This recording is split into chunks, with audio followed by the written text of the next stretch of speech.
Bonjour à toutes et à tous. Alors nous allons parler aujourd'hui des fameuses rencontres de la direction. Alors le directoire, avec Monsieur Pato en tête, est rentré en campagne électorale. Vous savez, nous avons des élections du 7 au 14 juin, élections du CSE. Alors le directoire fait campagne pour ses amis, comme on a coutume de les appeler, les coquins câlins de la direction, que sont le SNE-CGC, la CFDT et l'UNSA. Tout le directoire y va comme un seul homme.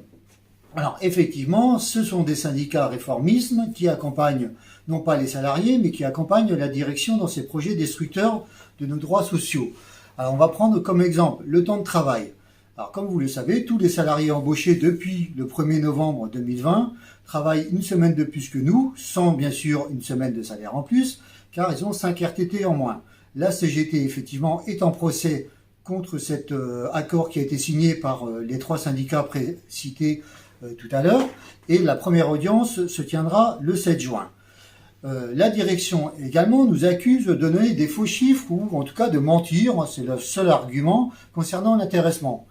Il faut quand même savoir que l'intéressement, l'enveloppe globale versée en 2020 était de 23 millions pour 250 millions de résultats nets, que cette année l'enveloppe globale est de 25 millions pour un résultat net à 300 millions, et que dans les années à venir, comme le dit M. Pato, l'intéressement sera égal à celui qu'on a touché cette année, et pour cause, parce que cet intéressement, l'accord prévoit un plafonnement à 13% de la masse salariale, soit effectivement un maximum de 26 millions.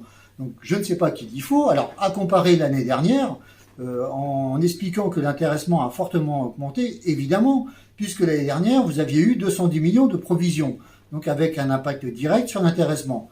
Alors c'est facile de dire que la CGT ment, mais tous les éléments que je vous donne aujourd'hui sont vérifiables de par les accords et de par tous les chiffres qu'on peut vous communiquer. Concernant la PCO, là c'est pareil. La PCO, c'est un instrument qui a un impact important sur la santé et les conditions de travail. La CGT n'a de cesse de demander à la direction à ce qu'un cabinet d'expertise intervienne pour pouvoir nous expliquer clairement quels sont les impacts directs sur les uns et les autres. Cette fois-ci, c'est pas la CGT qui est en procédure judiciaire, mais une autre organisation syndicale.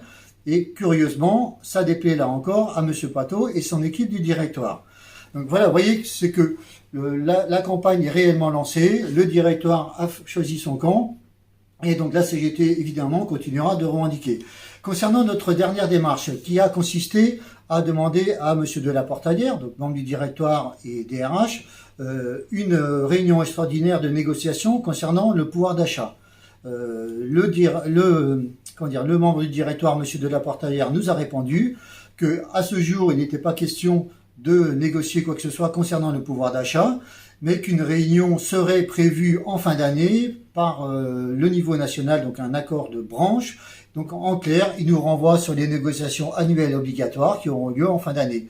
Donc fin de non-recevoir de notre demande concernant le pouvoir d'achat et le versement éventuel d'une prime, d'un complément d'intéressement ou d'une augmentation de salaire.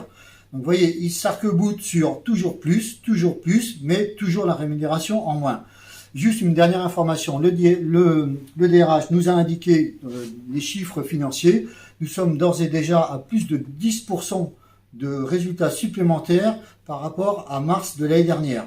Donc vous voyez, M. Pato peut tranquillement vous dire qu'on aura le même intéressement que l'année dernière, parce que forcément les chiffres vont à nouveau exploser, car la trajectoire annoncée par le directoire est bien de 320 millions de résultats nets sur l'année 2022 pour un atterrissage en 2023 à 350 millions nets. Donc vous voyez, mais l'intéressement, lui, toujours du même niveau.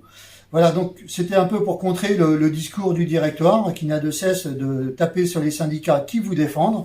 Donc au mois de juin, vous aurez des choix à faire, soit l'accompagnement du directoire en votant SNE-CGC, CFDT ou UNSA, soit vos propres intérêts en votant CGT. Je vous souhaite une bonne journée et à très bientôt. Au revoir.